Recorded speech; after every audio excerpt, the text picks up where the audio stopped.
Salam Malaysia Madani, Tajahal.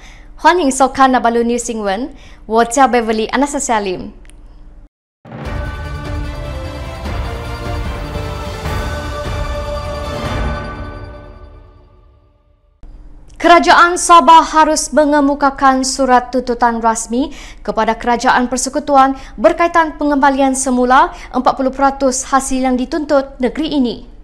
Kerajaan Sabah perlu mengemukakan tuntutan secara rasmi kepada Kerajaan Persekutuan berhubung pengembalian semula 40% hasil yang dikutip Persekutuan di negeri ini. Presiden Pertubuhan Kinabalu Progresif Bersatu APCO, Datuk Iwan Benedict berkata, tuntutan itu mesti dikemukakan kerana beliau percaya selama ini Kerajaan Sabah tidak pernah mengemukakan surat tuntutan rasmi pembayaran semula itu kepada Kerajaan Persekutuan selain tuntutan yang dikemukakan secara lisan dan laporan media. Kerajaan negeri mesti register claim itu, mesti tuntut claim itu karena saya percaya Kerajaan Sabah selama ini tidak pernah mengemukakan tuntutan secara rasmi kepada Kerajaan Persekutuan untuk pembayaran semula itu. Mungkin dalam media, mungkin dalam ucapan di Dewan Parlimen, di Dewan Undangan Negeri, semua itu dituntut. Kita mau dibayar, tapi kita harus tanya, adakah Kerajaan Negeri Sabah telah mengemukakan tuntutan rasmi? Ini jumlah hasil yang kita ketahui, ini yang kita mau tuntut untuk tahun ini dan tahun-tahun seterusnya, termasuk yang tunggakan.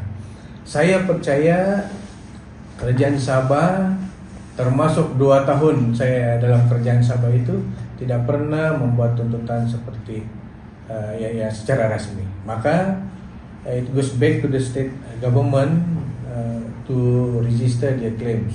Dia macam kita kalau di firma guaman ini kita kena hantar surat letter of demand contohnya. Perkara yang sama harus dibuat oleh Kerajaan Negeri. Saya sangat yakin yang beberapa ketua menteri dan kabinetnya harus bincang dalam surat kabinet dan terusnya memfailkan tuntutan ini. Dan saya berharap parti-parti yang mendukung ketua menteri juga mengambil inisiatif untuk cari mekanismenya karena ianya sangat teknikal.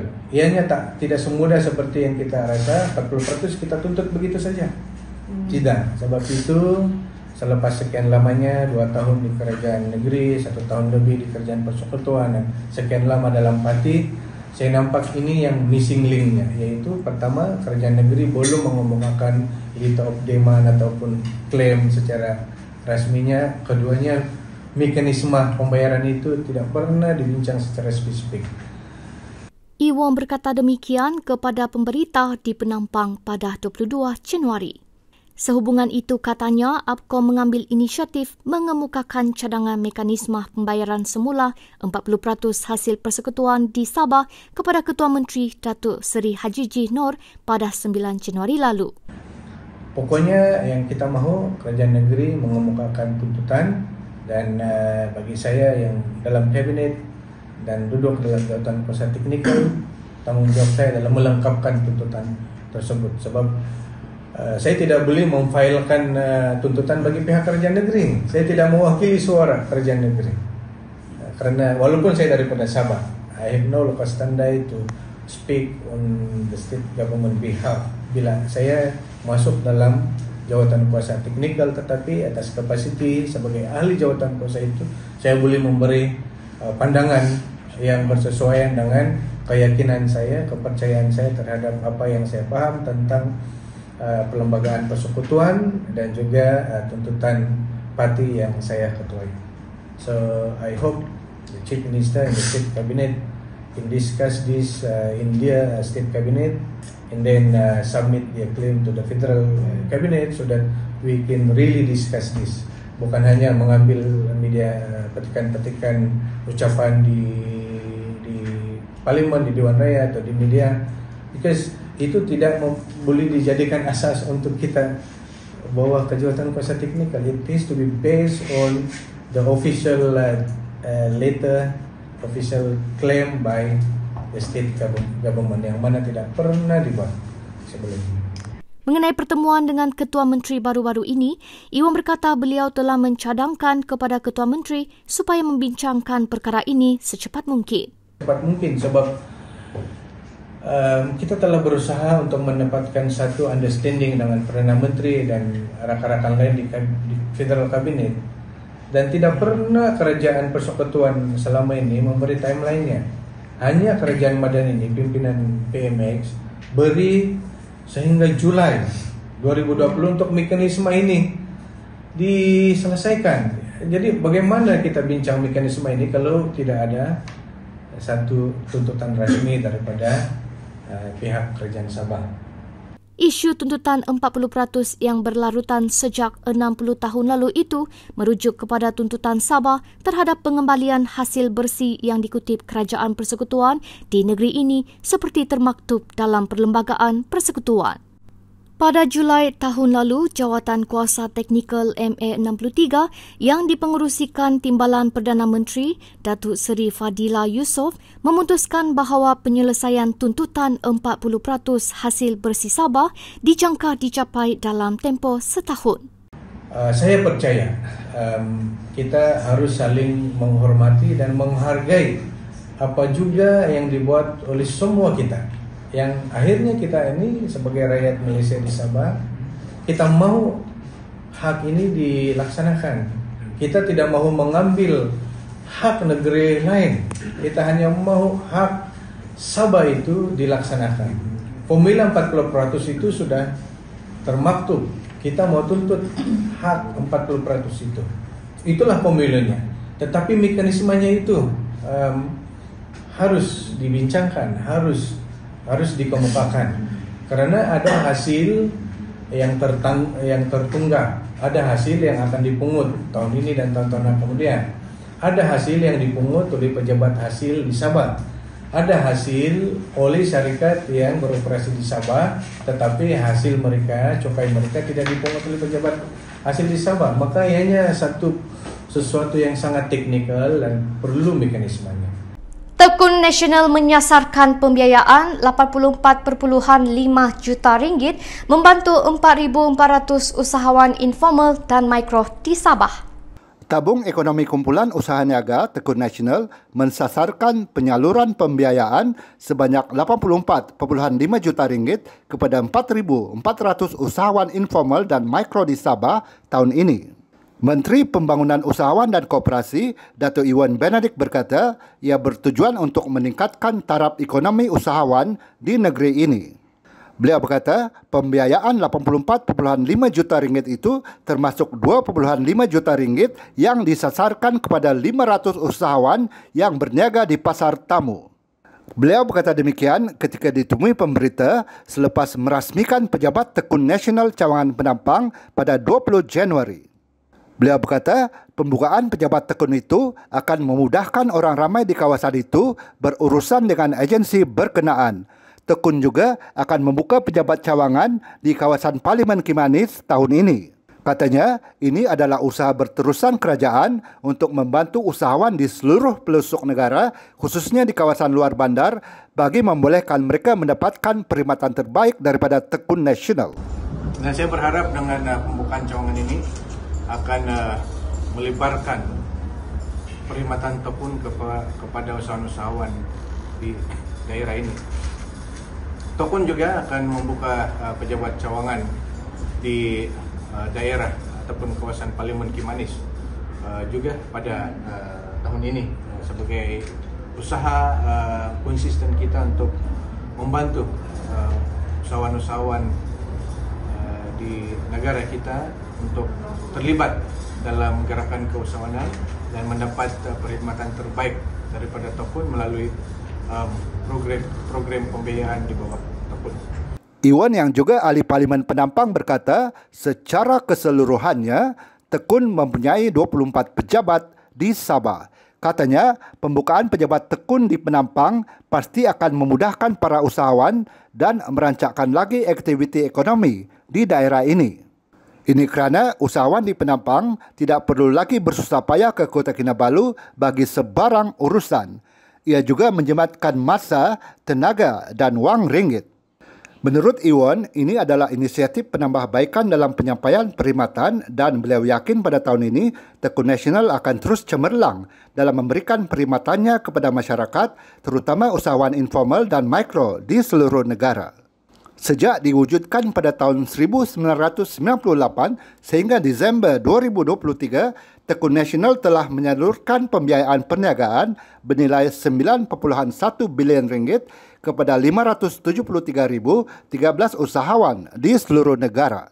Manakala bagi Sabah pula, Tekun Nasional menyalurkan 1.01 bilion ringgit kepada 62,398 usahawan bagi tempoh yang sama melalui 24 pejabat tekun cawangan.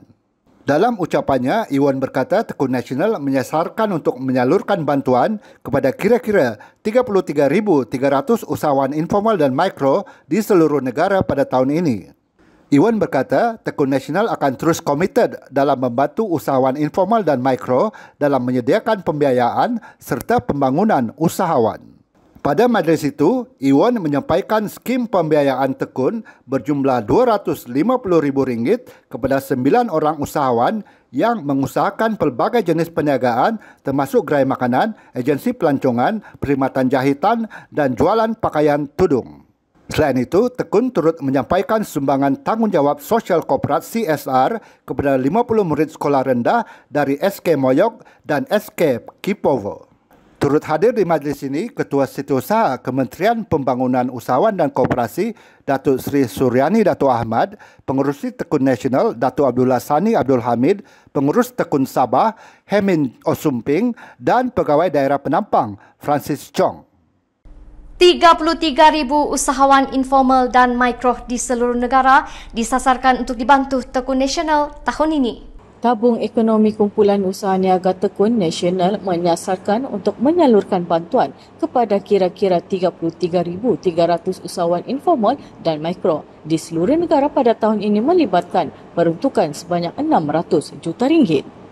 Menteri Pembangunan Usahawan dan Koperasi Datuk Iwan Benedik berkata kerajaan telah memperuntukkan sebanyak 330 juta ringgit dalam belanjawan 2024 kepada Tekun Nasional bagi membantu usahawan informal dan mikro dalam perniagaan masing-masing.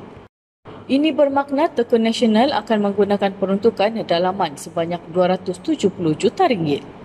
Beliau berkata demikian ketika berucap pada Majlis Perasmian Pejabat Cawangan Tekun Nasional Penampang di Penampang pada 20 Januari. Iwan yang juga ahli Parlimen Penampang berkata di Sabah pula Tekun menyasarkan jumlah pembiayaan sebanyak 84.5 juta ringgit kepada 4,393 orang usahawan informal dan mikro. Beliau berkata sehingga kini Tekun Nasional berjaya membuat kutipan bayaran balik sebanyak 7.27 bilion ringgit. Jumlah itu kemudian telah dipinjamkan semula sebagai pembiayaan kepada usahawan. Ia menjadikan jumlah keseluruhan pembiayaan yang Tekun keluarkan sebanyak 9.1 bilion ringgit berbanding peruntukan yang disediakan sebanyak 4.6 bilion ringgit. Iwan berkata melalui skim pembiayaan kontrak I yang diwujudkan pada 2015 sehingga kini Tekun telah menyalurkan sebanyak 1.66 bilion ringgit kepada 14,787 usahawan kontraktor Bumi Putra di seluruh negara. Di Sabah seramai 3,262 usahawan kontraktor Bumi Putra telah mendapat pembiayaan berjumlah 383.6 juta ringgit bagi tempoh yang sama. Katanya Sabah merupakan negeri tertinggi menyalurkan pembiayaan Tekun kepada usahawan kontraktor. Iwan turut berkongsi aspirasinya berhubung peranan Tekun Nasional khususnya dalam konteks pembasmian kemiskinan seperti mana agenda kerajaan Malaysia Madani. Pandangan saya agar Tekun ini suatu hari nanti bukan hanya menyediakan pembiayaan, bukan hanya terlibat dalam bimbingan barangkali, tetapi juga melengkapkan bantuan itu. Barangkali ada masanya nanti kelengkapan-kelengkapan yang bersesuaian itu boleh dipikirkan sebahagian itu daripada pembiayaan Tekun kepada usahawan kita. Inilah yang antara 6 fokus kerajaan Madani hari ini, salah satunya pembasmian kemiskinan. ataupun mahu menoktahkan kemiskinan. Sementara di bawah skim pembiayaan usahawan tamu yang dilancarkan pada Mac tahun lepas, Tekun Nasional berjaya menyalurkan 4.6 juta ringgit kepada 1,052 usahawan pasar tamu. Usaha menangani masalah banjir di Penampang sedang dilaksanakan. Menteri Pembangunan Usahawan dan Koperasi yang juga Ahli Parlimen Penampang, Datuk Iwan Benedict, mengadakan lawatan bersama Timbalan Perdana Menteri merangkap Menteri Peralihan Tenaga dan Daya Guna Awam, Datuk Seri Fadila Yusof, ke tapak projek Tebatan Banjir, Pembangunan Lembangan Sungai Bersepadu Sungai Moyog, Pakej 3 pada 20 Januari lalu. Projek tebatan itu bertujuan mengurangkan magnitud kekerapan banjir serta keluasan kawasan yang dilanda banjir dalam lembangan Sungai Moyog, terutama di kawasan Kepayan, Pekan Kibabaik, Pekan Dongongon dan Pekan Putatan. Fadila berkata, projek ini sudah hampir 82.64% siap dan dijangka siap sepenuhnya pada Disember depan.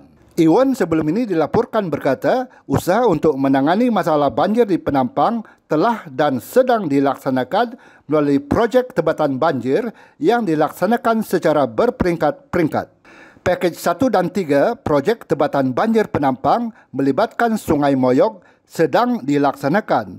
Manakala cadangan untuk pakej 2 dan 4 pula telah pun dibawa ke Mesyuarat Kabinet Persekutuan pada Februari tahun lalu untuk tindakan segera. Berdasarkan taklimat daripada Jabatan Pengairan dan Saliran JPS Penampang sebelum ini, pakej 1 melibatkan pembangunan lembangan sungai bersepadu Sungai Moyog yang melibatkan kerja membina dan menaik taraf parit, penambahbaikan parit dan kerja-kerja berkaitan di Sungai Kibabaik yang telah pun dimulakan pada November 2016 dan sepatutnya dijadualkan siap pada 2019. Bagaimanapun, ia mengalami sedikit kelewatan berikutan beberapa isu, antaranya isu pencerobohan struktur-struktur rumah dalam rezab perparitan dan tarikh penyiapan dilanjutkan sehingga Disember 2024. Manakala pakej 3 pula melibatkan kerja-kerja menaik taraf Sungai Putatan. Projek ini telah pun dimulakan pada Jun 2017 dan tarikh siap asal pada Disember 2020, namun tarikh siap dilanjutkan sehingga Disember tahun ini. Antara isunya ialah terdapat penempatan setinggan dalam kawasan projek yang masih belum dirobohkan. Pihak kontraktor hanya dapat memasuki tapak di kawasan yang tidak dihalang setinggan. Sebelum ini, Jabatan Tanah dan Ukur JTU memaklumkan bahawa ada pemilik rumah setinggan yang telah menerima bayaran sagu hati beserta notis untuk mengosongkan rumah yang terlibat. JTU juga telah mengeluarkan notis susulan kepada pemilik setinggan yang telah menerima bayaran sagu hati tetapi masih belum berpindah dari tapak projek tersebut. Iwan turut dilaporkan berkata, bagi fasa 2 dan 4 pula, beliau telah mencadangkan supaya projek pembangunan lembangan sungai bersepadu Sungai Moyog dengan anggaran kos sebanyak 500 juta ringgit dapat dimasukkan dalam agihan peruntukan tebatan banjir bermula tahun lalu. Turut dicadangkan, sejumlah peruntukan khas bencana disalurkan oleh Kerajaan Persekutuan untuk menyelenggara dan membaik pulih parit-parit anak sungai dan sungai di Penampang yang tersumbat dan menjadi antara punca limpahan dan takungan air banjir. Sempena lawatan ke Sabah, Fadilah turut melawat pembahagian pencawang pembahagian utama PPU Gudon Telipuk dan loji rawatan air Telibong Pasar 2 di Tamparuli. Pada 19 Januari lalu, Iwan turut menyaksikan majlis simbolik penyerahan kuasa kawal selia bekalan elektrik Sabah oleh Kerajaan Persekutuan kepada Kerajaan Negeri Sabah di Menara Kinabalu. Di majlis itu, Fadilah yang mewakili Kerajaan Persekutuan secara simbolik menyerahkan kuasa berkenaan kepada Kerajaan Negeri Sabah yang diwakili Ketua Menteri, Datuk Seri Haji Jin Noor. Wan An